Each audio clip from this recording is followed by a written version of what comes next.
Chapter 1: The Breaking Point. My name is Flora Diana, and at 31, I finally realized I was drowning in someone else's emotions while losing myself in the process. It happened on a rainy Tuesday evening in Seattle when I found myself checking my phone for the 100th time that day, waiting for a text from Marcus, my ex-boyfriend, who had broken up with me 6 months ago. I was sitting in my apartment, surrounded by the remnants of a life I'd built around someone who was no longer there, feeling like a chess piece that had forgotten how to move on its own. The realization hit me like a physical blow.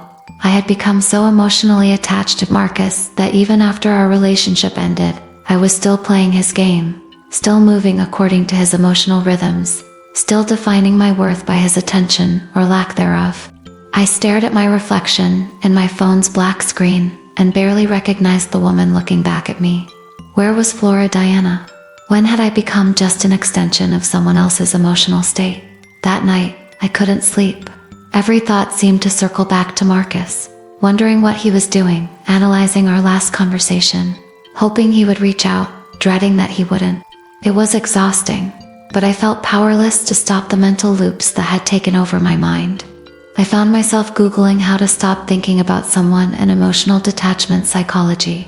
At 3 a.m., most articles offered surface-level advice. Stay busy, focus on yourself, time heals all wounds. But nothing addressed the deeper issue I was facing: the complete loss of my emotional autonomy. One article caught my attention: The Psychology of Emotional Sovereignty, Learning to be the Queen of Your Own Emotional Kingdom by Dr. Walker Teddy, a psychologist from Austin, Texas, who specialized in what he called relationship recovery and emotional independence. The article described exactly what I was experiencing: the feeling of being emotionally hijacked by someone else's presence or absence in your life. Dr. Teddy wrote about Carl Jung's concept of psychological individuation, and how many people, especially in relationships, lose touch with their own emotional center. What really struck me was his chess metaphor. Many people in relationships become pawns to their partner's emotional states, but you are the queen of your own emotional kingdom, the most powerful piece on your inner board. Your job isn't to react to every move someone else makes.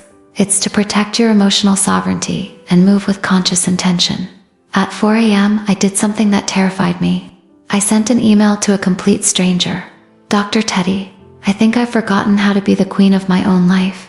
I'm emotionally attached to someone who's no longer in my life, and I don't know how to detach without losing myself completely. Can you help me understand how to reclaim my emotional sovereignty? His response came within hours. Flora Diana, recognizing that you've lost your emotional center is the first move toward reclaiming it. Emotional detachment isn't about becoming cold, it's about becoming free. Let's talk. Chapter 2: The Diagnosis. 3 days later, I was on a video call with Dr. Walker Teddy, a man whose calm presence immediately made me feel like I was talking to someone who understood the emotional maze I was trapped in. Flora Diana, he began, tell me about the last time you felt completely yourself, not in relation to Marcus or anyone else, but purely yourself. The question stopped me cold. I scrolled through recent memories, searching for moments when I felt authentic and centered rather than reactive and dependent. The silence stretched uncomfortably. I can't remember, I admitted, feeling a wave of shame wash over me. That's because you've been living in what Jung called unconscious participation with Marcus's emotional field. Even though he's physically gone, you're still emotionally entangled with him. You're playing chess, but you've forgotten you're the queen. Dr. Teddy explained that emotional attachment becomes unhealthy when we lose our sense of self in the process. Healthy emotional connection allows two whole people to share their lives. Unhealthy emotional attachment creates emotional dependency, where one person's worth becomes tied to another person's feelings, actions, or presence. He shared a case study from his work with Sarah, a marketing executive from Vancouver, who'd struggled with a similar situation. Sarah had been divorced for 2 years, but she was still emotionally controlled by her ex-husband's moods, decisions, and new relationships. She couldn't make plans without wondering what he would think. She couldn't feel happy without feeling guilty that he might be struggling. She had become a pawn in a game she was no longer even playing. How did she change that? I asked. She learned to distinguish between loving someone and being emotionally enslaved by them. She learned to be the queen of her own emotional kingdom, rather than a piece in someone else's game. Dr. Teddy outlined what he called the emotional sovereignty framework, a systematic approach to reclaiming your emotional independence while maintaining your capacity for genuine connection. The first principle, he explained, is understanding that you are the queen of your own emotional life. Not because you control everything around you, but because you have the power to choose your emotional responses and protect your psychological well-being. Lesson 1. The emotional audit. Dr. Teddy's first assignment was both simple and terrifying for the next week. I want you to notice every time your emotional state is influenced by thoughts of Marcus. Notice when you check his social media, when you hope for his contact, when you make decisions based on how he might react. He explained that queens in chess are powerful not because they move frantically, but because they move strategically. Your emotional energy is your most valuable resource. Right now, you're spending it on someone who isn't investing in your emotional well-being. This reframed everything. I realized I'd been treating my emotional energy like it was unlimited, pouring it into a connection that no longer existed, while neglecting my own psychological needs. Your job as the queen of your emotional kingdom, Dr. Teddy continued, is to invest your emotional energy in ways that support your growth, well-being, and authentic connections. Everything else is a waste of your power. Chapter 3. The Emotional Inventory. During our second session, Dr. Teddy introduced me to what would become the foundation of my transformation, understanding the difference between my authentic emotions and my reactive emotional patterns. Flora, there's a difference between genuinely missing someone you loved and being emotionally addicted to the connection itself, he explained. One is natural grief that processes and heals. The other is emotional dependency that keeps you trapped. He was right. I could feel the difference, even though I'd never named it before. The healthy sadness about losing a meaningful relationship felt clean and healing. The desperate need for Marcus's validation felt like an addiction, compulsive, shame-filled, and ultimately destructive. Where do you think this pattern came from? Dr. Teddy asked. As I reflected, I could trace it back to childhood. A father who was emotionally unavailable. A mother who taught me that love meant sacrificing yourself for others. Early relationships where I learned to earn affection through emotional caretaking. The problem isn't that you learn to love deeply, Dr. Teddy explained.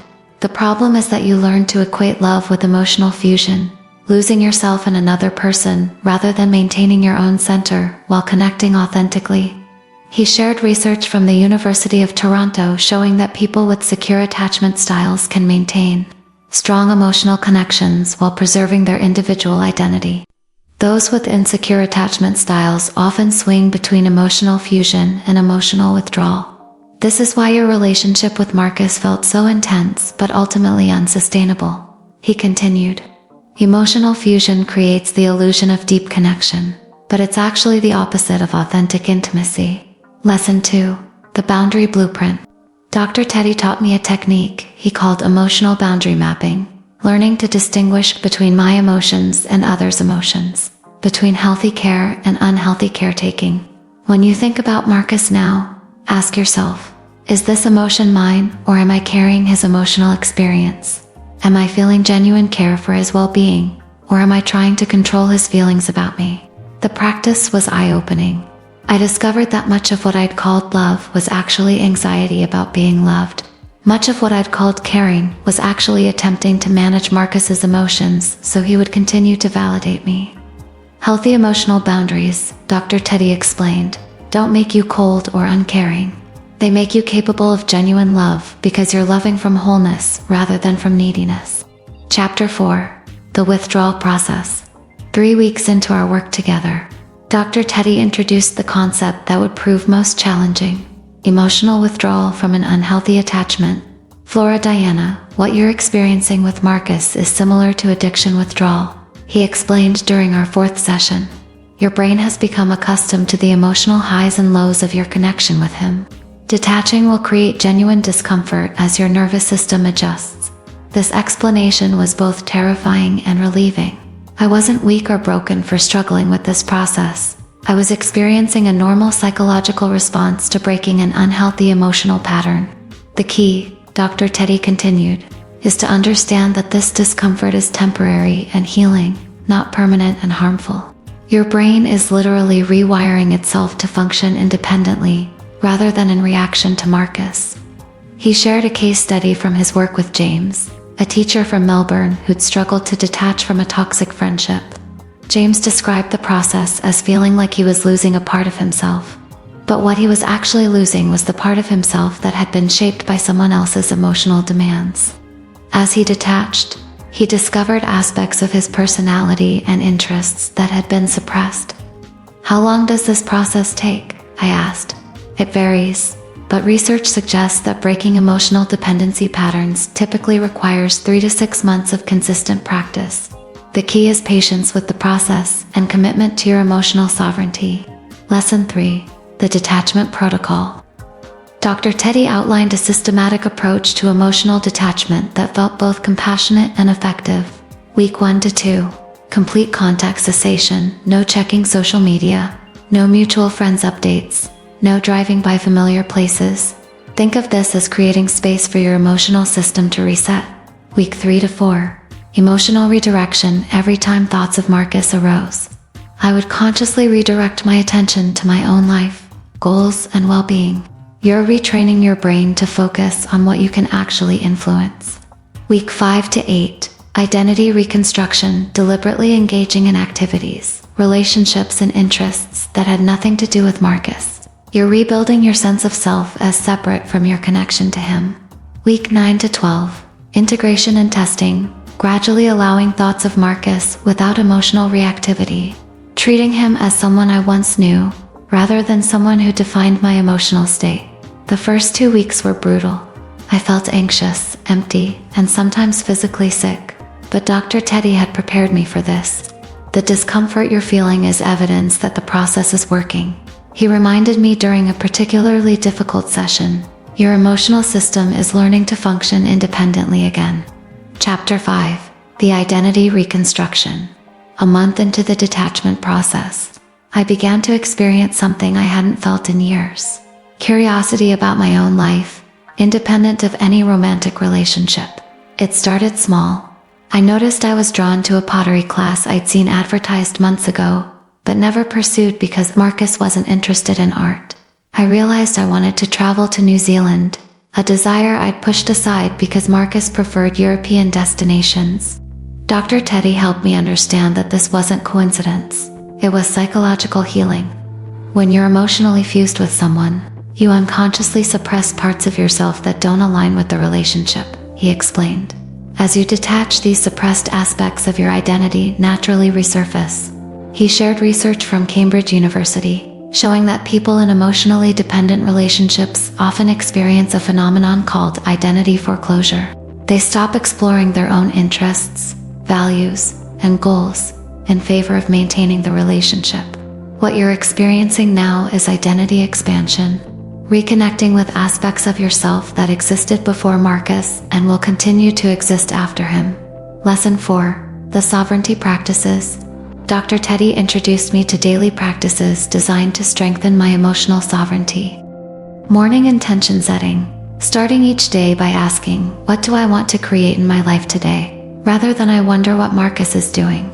Emotional check-ins 3 times a day. Pausing to ask, how am I feeling right now, and what do I need? Independent of anyone else's emotional state. Boundary maintenance. Saying no to activities, conversations, or thoughts that pulled me back into emotional fusion with Marcus. Solo adventures, deliberately doing things alone to rebuild comfort with my own company and decision-making. Creative expression, engaging in activities that had no external validation component. Writing, painting, hiking, just for the joy of self-expression. These practices felt awkward at first. I'd become so accustomed to experiencing life in relation to someone else that being alone with my own thoughts and desires felt foreign. But gradually, something beautiful began to emerge. I started to like my own company. I began to trust my own judgment. I discovered I had opinions, preferences, and dreams that were entirely my own. Chapter 6. The Relationship Revelation. 2 months into my transformation, Dr. Teddy introduced a concept that completely reframed my understanding of what had happened with Marcus. Flora Diana, I want you to consider that your attachment to Marcus may have been serving a function beyond just loving him, he said during one of our sessions. What do you mean? Sometimes we become emotionally dependent on someone not because they're perfect for us, but because the intensity of the attachment helps us avoid facing difficult emotions or life challenges that feel overwhelming. This hit me like a revelation.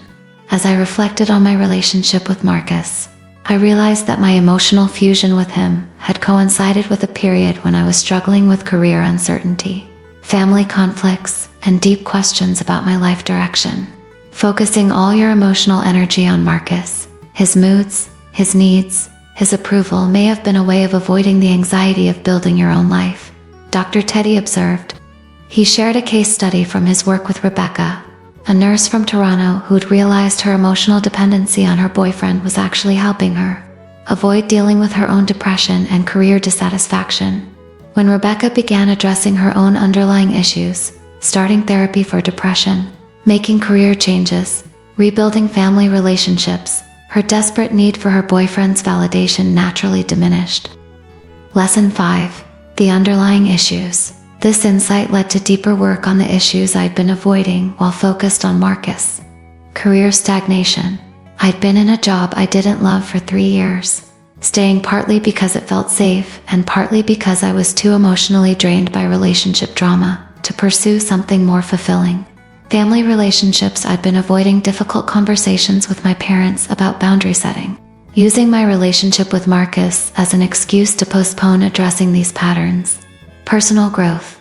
I'd stopped reading, learning, and challenging myself intellectually, pouring all my growth energy into trying to fix my relationship. Friendships. I'd neglected several important friendships, using Marcus as my primary source of social and emotional connection. Addressing these areas felt scary but ultimately liberating. As I began building a life that felt authentically mine, my obsessive thoughts about Marcus naturally began to fade. Chapter 7. The testing phase. 3 months into my journey, I faced my first major test. Marcus reached out via text, asking if we could catch up as friends. Old Flora Diana would have immediately responded with enthusiasm, seeing this as validation that I was still important to him. But I'd been practicing emotional sovereignty long enough to recognize the danger.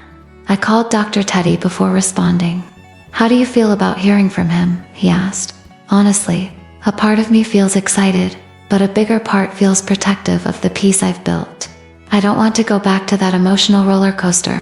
That's exactly the response of someone who's reclaimed their emotional sovereignty. You're evaluating this contact from your centered self rather than from your wounded, attached self. Dr. Teddy helped me understand that this was what he called a sovereignty test, an opportunity to practice maintaining my emotional center in the face of old triggers. The question isn't whether you should or shouldn't respond to Marcus, he explained. The question is, can you interact with him, if you choose to, from a place of emotional freedom rather than emotional need? Lesson 6. The freedom choice. After careful consideration, I decided to decline Marcus's invitation to meet, but not from a place of anger or fear, from a place of clarity about what would serve my emotional well-being. I wrote him a brief, kind message explaining that I was focusing on my own growth and wasn't ready for friendship at this time. I wished him well and left it at that. The aftermath was telling. Instead of the anxiety and obsessive analysis that would have followed such an exchange in the past, I felt calm and clear. I'd made a choice from my center rather than from my wounds. Dr. Teddy helped me recognize this as a significant milestone. You've just demonstrated something many people never learn, the ability to choose your level of engagement with someone based on your own well-being rather than on fear, guilt, or people-pleasing. Chapter 8. The ripple effect. As I became more emotionally sovereign, something unexpected happened. My other relationships began to improve dramatically. With friends, I was more present and authentic because I wasn't constantly distracted by Marcus-related anxiety. I could listen deeply and offer genuine support because I wasn't emotionally depleted. With family, I began setting healthy boundaries and having honest conversations about patterns that had bothered me for years. Instead of avoiding conflict or absorbing others' emotions, I could engage with love and clarity. At work, I found the courage to pursue a promotion I'd been avoiding, and even began exploring career alternatives that aligned better with my values and interests. Dr. Teddy explained that this was a natural result of reclaiming emotional sovereignty. When you stop giving away your emotional energy to unavailable people or situations, you have much more energy available for the relationships and goals that actually matter to you. He shared research from the University of California showing that people who develop secure emotional boundaries report higher satisfaction in all areas of life, not because they care less, but because they care more effectively. Lesson 7. The authentic connection. The most surprising development was meeting someone new, David, a fellow student in my pottery class, and discovering what healthy emotional connection actually felt like. With David, I never felt the desperate attachment I'd experienced with Marcus. Instead, I felt curious, comfortable, and authentically myself. I could enjoy his company without losing myself in his emotional state. This is what secure attachment looks like, Dr. Teddy explained when I described the difference. You're connecting from wholeness rather than from neediness. You're sharing your life rather than trying to merge identities. The contrast was remarkable. With Marcus, I'd felt constantly anxious about the relationship, analyzing every conversation, worrying about his feelings, walking on emotional eggshells. With David, I felt relaxed and genuine. But what if this means I didn't really love Marcus? I asked Dr. Teddy. It means you loved him from a wounded place rather than from a whole place. That doesn't make the feelings invalid, but it does explain why the relationship was ultimately unsustainable. Chapter 9. The integration.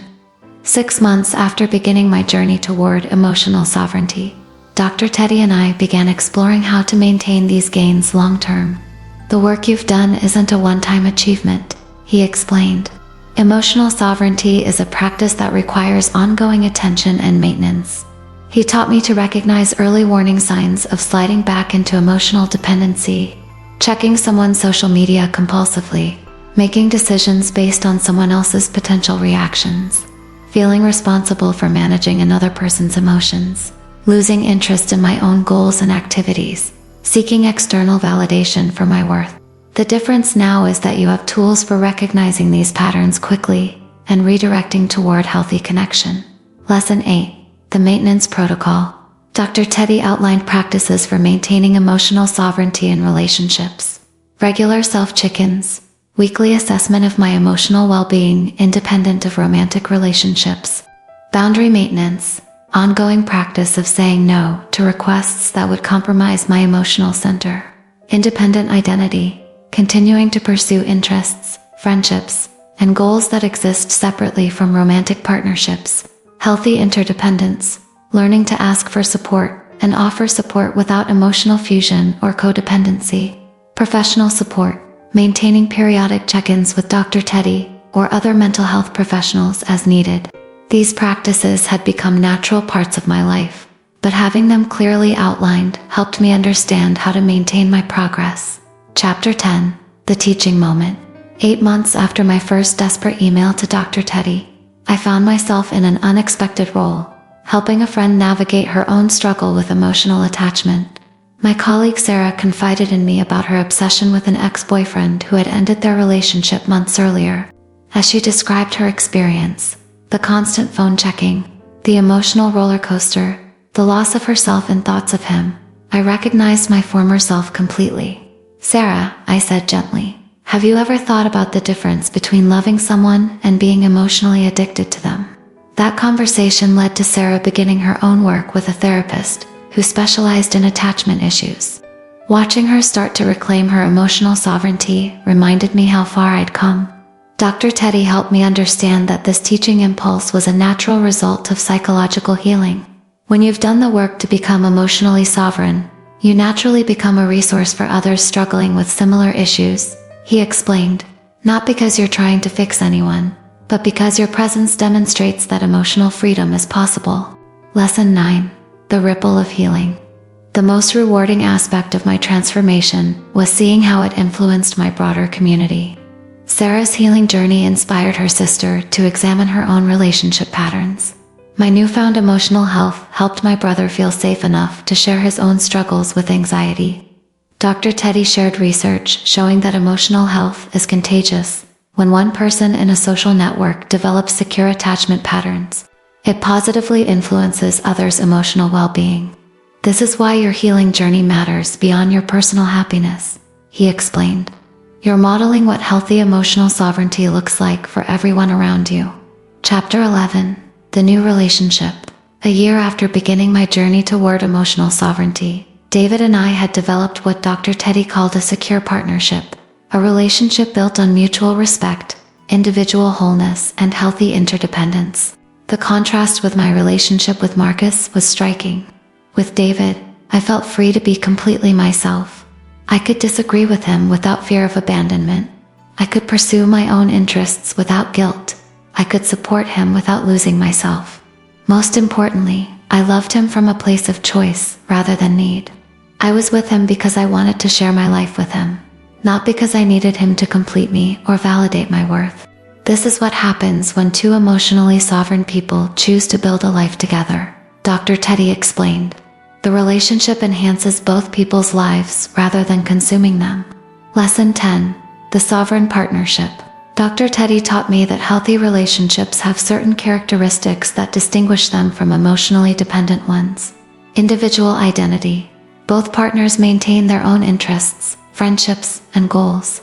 Emotional responsibility. Each person takes responsibility for their own emotional well-being, rather than making their partner responsible for their happiness.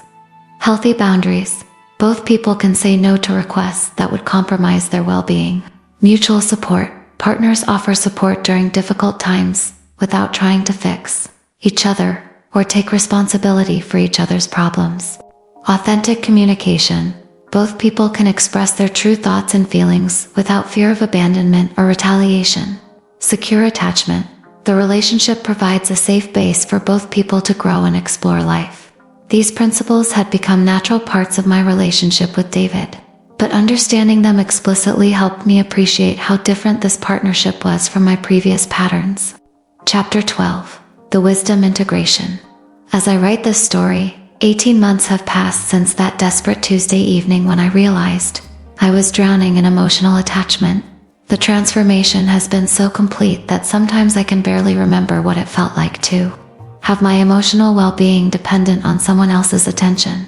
But the real measure of growth isn't how I feel, it's how I relate. I can now love deeply without losing myself. I can be supportive without being codependent. I can experience disappointment in relationships without having my entire world collapse. Most importantly, I've learned that emotional detachment doesn't mean becoming cold or uncaring. It means becoming free to love authentically, rather than from desperation. The ultimate teaching. The most profound insight from this journey is that emotional sovereignty isn't about becoming invulnerable. It's about becoming genuinely intimate. When you're not desperately seeking validation or frantically avoiding abandonment, you can actually connect with others as they truly are, rather than as you need them to be.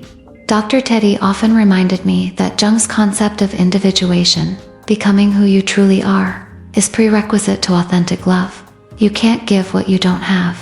If you don't have a secure relationship with yourself, you can't create secure relationships with others. The ongoing practice. Emotional sovereignty isn't a destination, but a daily practice. I still occasionally catch myself sliding toward old patterns of emotional fusion or dependency. But now I have tools for recognizing these tendencies and returning to my center. The difference is profound. Instead of being at the mercy of others' emotional states, I'm the conscious author of my emotional experience. Instead of seeking completion through relationships, I'm sharing my completeness with others. Epilogue. The Queen's Wisdom. The journey from emotional dependency to emotional sovereignty is one of the most challenging and rewarding paths a person can take. It requires courage to face the underlying wounds that drive attachment, patience with the uncomfortable process of detachment, and commitment to building an authentic life independent of others' validation. But the freedom on the other side is worth every difficult moment. When you become the queen of your own emotional kingdom, you stop being a pawn in others' emotional games. You stop seeking love from a place of desperation and start offering love from a place of abundance. The message for others: to anyone who recognizes themselves in the person I used to be, emotionally hijacked by someone who may no longer even be in your life. defining your worth by another person's attention, losing yourself in the intensity of unhealthy attachment. I want you to know that liberation is possible. You don't have to remain emotionally enslaved to someone who doesn't reciprocate your investment. You don't have to continue pouring your precious emotional energy into connections that deplete rather than nourish you. The path to emotional sovereignty begins with a single recognition. You are the queen of your own emotional life. You have the power to choose where you invest your emotional energy and how you respond to others' behavior. The practical beginning. If you're ready to begin this journey, start with Dr. Teddy's first lesson.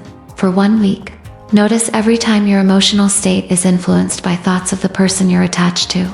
Notice when you check their social media, when you hope for their contact, when you make decisions based on their potential reactions. This simple practice of conscious observation will begin to reveal the extent to which your emotional life has been hijacked by another person. From there, you can start making different choices, small ones at first, but increasingly significant as you develop confidence in your own emotional judgment. The final truth: emotional detachment isn't about becoming cold, uncaring, or isolated. It's about becoming free to love authentically, to care effectively, and to connect from wholeness rather than from wounds. When you reclaim your emotional sovereignty, you don't lose your capacity for love, you upgrade it.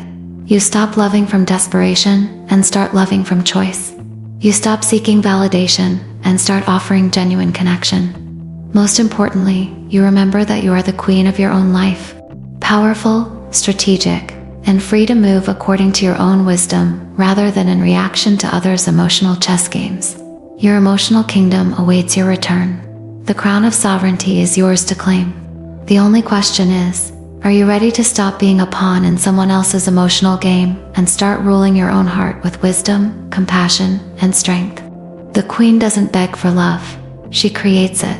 The queen doesn't chase validation, she validates herself. The queen doesn't lose herself in others. She finds herself in the courage to love authentically. Your move, your majesty,